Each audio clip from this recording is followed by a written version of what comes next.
काफी रात हो चुकी थी और कुणाल अकेले ही ऑफिस से घर वापस आ रहा था। रास्ते में उसे कोई ऑटो, कोई बस दिखाई नहीं दे रही थी। कुणाल बस चलता जा रहा था, पर उसका घर अभी भी काफी दूर था। थोड़ी दूर चलने के बाद जब कुणाल एक सुनसान सड़क से गुजर रहा था, तो उसे कुछ भी ठीक नहीं लग रहा था। उसे बार बार ऐसा लग रहा था कि कोई उसके पीछे चल रहा है।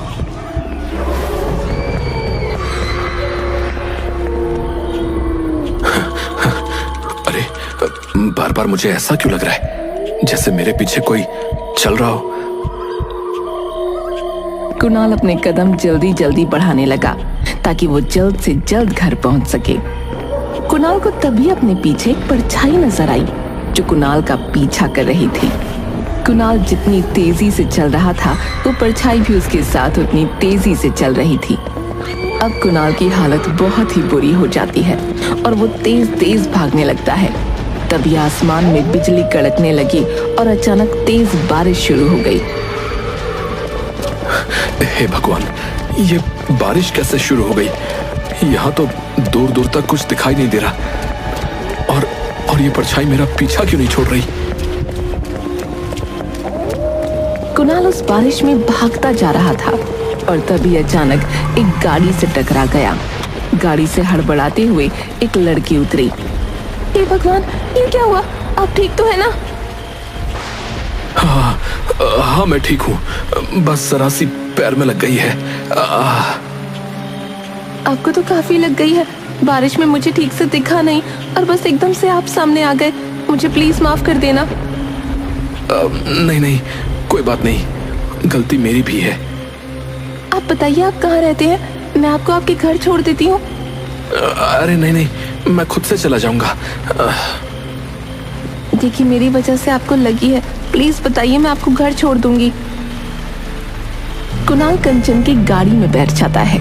उसके बाद वो सारी बात कंचन को बताता है, जिसे सुनकर कंचन की हालत खराब हो जाती है। हे भगवान, मुझे तो उसी रोड से होते हुए वापस जाना है। मैं अकेले इतनी रात में अब कैसे जा पाऊंगी? अगर आपको एतराज ना हो तो आज रात आप मेरे घर रुक सकती हो और सुबह चली जाना। वो रास्ता बहुत खतरनाक है। कंचन बहुत डरी हुई होती है। उसकी हिम्मत वापस जाने की नहीं होती।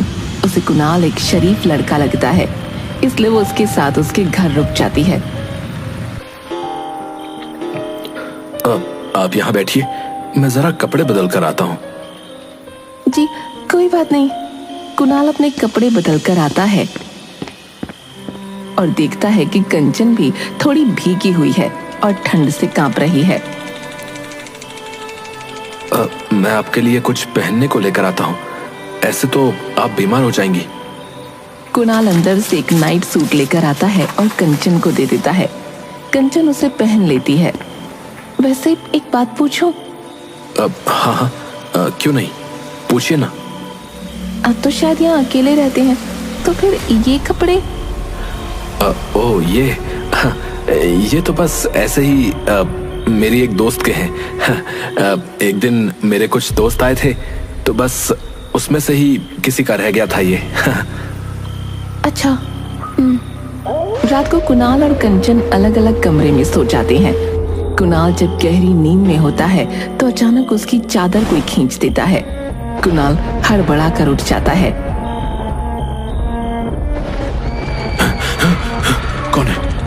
कौन है यहाँ? कौन है? आओ कुणाल। कौन है? सामने आओ, कौन है यहाँ? कुणाल की आवाज सुनकर जल्दी से वहां कंचन भागते हुए आती है और लाइट जला देती है। कुणाल पसीने में लथपथ अपने बिस्तर पर बैठा कांप रहा था। क्या हुआ? आप चिल्ला क्यों रहे थे? वो यहाँ आई थी। वो मुझे बुला रही थी, मेरे नाम से मुझे पुकार रही थी। पर कौन? कोई भी तो नहीं है यहाँ। नहीं है वो। तुम जाओ यहाँ से और जाकर सो जाओ। मैं ठीक हूँ, तुम जाओ। कुणाल डरकर वहीं कोने में बैठा रहता है। कंचन के जाने के बाद कुणाल की नजर फर्श पर पड़ती है, जिसे देखकर उसके होश उड़ जाते हैं। फर्श पर उल्टे पैरों के निशान होते हैं। हे भगवान, ये कैसे हो सकता है? नहीं, ये सच नहीं है। ऐसा नहीं हो सकता। मैं ये किसको घर ले आया? मैं अब क्या करूं? जिससे बचकर मैं भाग रहा था, मैं उसे खुद ही अपने घर ले आया। कुणाल जल्दी से अपना फोन ढूंढने लगता है और अपने दोस्त को फोन मिलाता है, पर उसका फोन ही नहीं लगता। उसके बाद वो चुपके से अपने कमरे से निकलता है और घर से बाहर जाने की कोशिश करता है। वो दबे पांव आगे बढ़ ही रहा होता है कि उसकी नजर रसोई में पड़ती है, जहां कंचन कुछ खा रही थी। कुणाल झांक कर देखता है तो उसके होश उड़ जाते हैं। कंचन बिल्ली के बच्चे को खा रही थी। हर तरफ खून फैला था। ये देखकर कुणाल वहीं का वहीं खड़ा रह जाता है और जैसे ही वो अपने पैरों को वहां से हिलाने की कोशिश करता है, तभी कंचन खून से लथपथ मुंह लेकर पीछे मुंडी घुमाती है। आ गए तुम? मैं कब से तुम्हारा इंतजार कर रही थी। देखो ना, मुझे कितनी भूख लग रही थी और खाने को कुछ भी नहीं था। तो तुमने ये बिल्ली यहाँ बैठकर दूध पी रही थी। मुझे गुस्सा आ गया और मैंने इसे ही पकड़कर खा लिया। हे भगवान, आखिर कौन हो तुम? क्यों मेरे घर आई हो? मैंने तुम्हारा क्या बिगाड़ा है? तुमने मुझे नहीं पहचाना कन्नू? तुम भूल गए मुझे? कन्नू? इस नाम से तुम मुझे बस प्रिया बुलाती थी। तुम प्रिया हो? हाँ, प्रिया हूँ मैं। कैसे भूल सकते हो तुम मुझे? याद करो सब कुछ, याद करो वो दिन। क्या हुआ प्रिया? तुम इतने गुस्से में क्यों? प्लीज एक बार मेरी बात तो सुनो। नहीं सुननी मुझे तुम्हारी कोई बात। तुम कभी मेरी कोई बात सुनते हो क्या? अच्छा बाबा, अब से मैं तुम्हारी सारी बातें सुनूंगा और मानूंगा भी। देखो, मैं यहीं बैठा हूँ और आज बस तुम्हारी ही सुनूंगा। देखो, मेरी शादी होने वाली है, इसलिए अब मैं तुमसे बात नहीं कर सकती हूँ। देखो, ये सब बेकार की बात है प्रिया। मैं तुमसे ही शादी करूंगा और अभी मेरी बड़ी बहन से पहले मेरी शादी नहीं हो सकती। तो मैं क्या करूं? उस कलूटी अपाहिज के चक्कर में क्या मैं जिंदगी भर बैठी रहूं? प्रिया, बस करो। तुम्हारी हिम्मत कैसे हुई ये सब बोलने की? हाँ, वो तो है ही मनहूस। मैं जा रही हूँ अभी के अभी, और दोबारा मुझे अपनी शक्ल मत दिखाना। हाँ जाओ, और मैं मर जाऊंगा पर कभी वापस नहीं आऊंगा। तुम तो चली गई थी ना मुझे छोड़कर? हाँ, गई थी और रोड पर बारिश में खड़ी तुम्हारा इंतजार करती रही कि शायद तुम आओगे, पर नहीं। घंटों हो गए तुम नहीं आए। फिर मैंने उसी सड़क पर एक ट्रक के आगे आकर अपनी जान दे दी। क्या कह रही हो तुम? तुम्हारी वजह से मेरी मौत हुई है। मैं तब से उस सड़क पर आत्मा बनकर भटक रही हूँ। अब मैं तुझे नहीं छोड़ूंगी। तुझे भी अब मरना होगा। नहीं। कुणाल वहां से अपनी जान बचाकर भागता है और जैसे ही वो दरवाजे तक पहुंचता है, वैसे ही दरवाजा अपने आप बंद हो जाता है। कुणाल इधर उधर भागने लगता है, पर चारों तरफ से सारे खिड़की दरवाजे बंद हो जाते हैं। कुणाल कहीं से भी बाहर नहीं जा पा रहा होता। उसे समझ नहीं आता कि अब वो करे तो क्या करे। अब मैं तुझे यहाँ से जिंदा नहीं जाने दूंगी। कोई दरवाजा खोलो, कोई खोलो दरवाजा। बचाओ मुझे, प्लीज, कोई मुझे बचाओ। बाहर से कोई दरवाजा नहीं खोलता और कंचन कुणाल की तरफ बढ़ती चली आ रही होती है। कुणाल उसके आगे हाथ जोड़ता है। मुझे छोड़ दो प्रिया, मेरी बात तो सुनो, मुझे छोड़ दो। प्रिया के सर पर खून सवार होता है। वो कुणाल की गर्दन पकड़ने ही वाली होती है कि तभी कुणाल वहां पर रखा फूलदान उसके सर पर दे मारता है। कंचन वहीं गिर जाती है और बेहोश हो जाती है। मुझे जल्दी कुछ करना होगा, पर मैं क्या करूं? कुणाल बाहर भागने का सोचता है, पर फिर अचानक उसका ध्यान कंचन के बैग पर पड़ता है। कुणाल बैग खोलकर उसमें उसका सामान देखने लगता है। उसमें कंचन की एक फोटो मिलती है। उस फोटो में कंचन और प्रिया साथ में खड़े होते हैं। अब ये क्या है? कंचन और प्रिया एक दूसरे को जानते हैं और ये पीछे तो राहुल खड़ा है। हेलो राहुल, मैं कुणाल बोल रहा हूँ। हम सेम कॉलेज में थे, याद है? साथ में फुटबॉल खेलते थे, याद है? अरे कुणाल, कैसे हो? कैसे याद किया इस वक्त? तुम कंचन को कैसे जानते हो? भाई, उस लड़की का नाम मत ले। अरे पर ऐसा क्या हुआ है?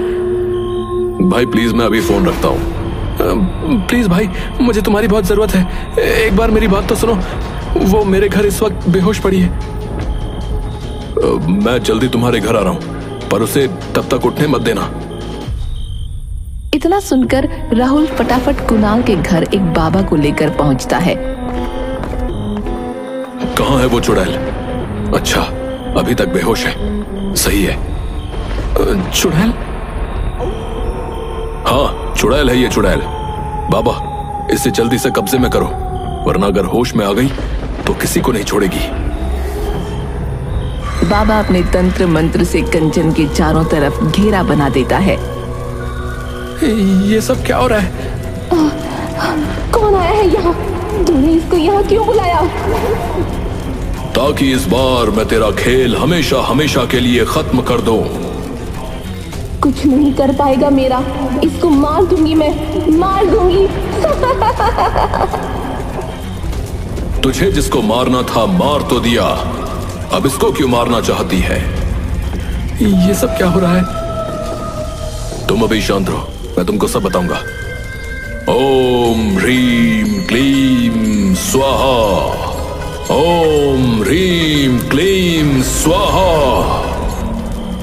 मैं तुझे नहीं छोड़ूंगी, समझ गया तू? तू बचेगी तब मेरा कुछ बिगाड़ पाएगी, तू नहीं बचेगी। बाबा सिंदूर निकालकर कंचन के माथे पर मल देता है, जिससे वो बुरी तरह से चिल्लाने लगती है और फिर अचानक गायब हो जाती है। ये सब देख कुणाल के होश उड़ जाते हैं। ये सब क्या हो रहा है मेरे साथ? प्लीज मुझे कुछ बताओ। शायद तुमको पता नहीं है, पर प्रिया कॉलेज में जादू टोना करती थी। क्योंकि तुम प्रिया से प्यार करते थे, इसलिए कोई भी तुमको ये बात बताने से डरता था कि कहीं तुम प्रिया को ना बता दो और फिर वो जाने उसका क्या करेगी। तुम्हारे कॉलेज छोड़ने के बाद कंचन नाम की एक लड़की ने कॉलेज में एडमिशन लिया था। कंचन मुझे प्यार करने लगी थी और मुझे हासिल करने के लिए उसने प्रिया से जादू टोना सीखा और मैं उससे प्यार भी करने लगा था। पर एक रात जब मैं अचानक उसके घर पहुंचा तो मैंने उसे जादू टोना करते हुए देख लिया। मैं उसके बाद सीधा इन बाबा के पास गया, जिन्होंने मुझे उसके चंगुल से आजाद किया। कंचन मुझे वश में ना कर सकी, इसलिए उसने आत्महत्या कर ली। उसके कुछ दिन बाद हमने ये खबर सुनी कि प्रिया की भी मौत हो गई है और उसे उस कंचन ने ही मारा था। वो अपना प्यार ना हासिल कर सकी, इसलिए उसने प्रिया को भी मार डाला ताकि उसे भी उसका प्यार ना मिले। हे भगवान, तभी ये कंचन मेरे बारे में इतना जानती थी कि उस रात क्या हुआ। उसने मुझे बोला कि उस रात जब मेरा और उसका झगड़ा हुआ तो उसने ट्रक के आगे आकर आत्महत्या कर ली। प्रिया की मौत ट्रक के आगे आकर नहीं, बल्कि छत से कूदकर हुई थी। प्रिया का दिमाग अपने वश में नहीं था। कुछ दिनों से वो अजीब हरकतें करने लगी थी और रात को चिल्लाकर उठ जाती थी। जब हम उसके घर गए तो उसकी मां ने बताया कि उसे कंचन दिखाई देती थी। प्रिया की मौत कब हुई थी? 30 जून को। क्यों, क्या हुआ? अरे, प्रिया आखिरी बार मुझसे 1 जुलाई को मिली थी, जब वो मेरे घर आई थी और आते ही बस मुझसे लड़ने लगी। मतलब जो मेरे घर आई थी वो प्रिया थी नहीं। हे भगवान, मतलब वो कंचन ही थी। प्रिया, प्रिया, प्रिया, मुझे माफ कर देना प्रिया। जो हुआ बुरा हुआ, पर तुम उसके लिए क्यों रो रहे हो? पता है, तुम्हारे दिल में जो प्रिया के लिए प्यार था वो सब उस जादू टोने की वजह से था। तभी शायद उसके मरते ही उस जादू टोने का असर भी खत्म हो गया था और तुम्हें उसके जाने से कोई फर्क भी नहीं पड़ा। हाँ, मैंने तो उसे कभी ढूंढा भी नहीं था, बस जाने दिया। कुणाल उस रात प्रिया की सच्चाई को जान चुका था, जिसकी वजह से वो काफी रातों तक सो नहीं पाया। उसके बाद जब भी वो रात को अकेला घर आता, उसे हमेशा डर रहता, पर बाबा का दिया धागा उसके गले में था जो उसकी रक्षा करता था।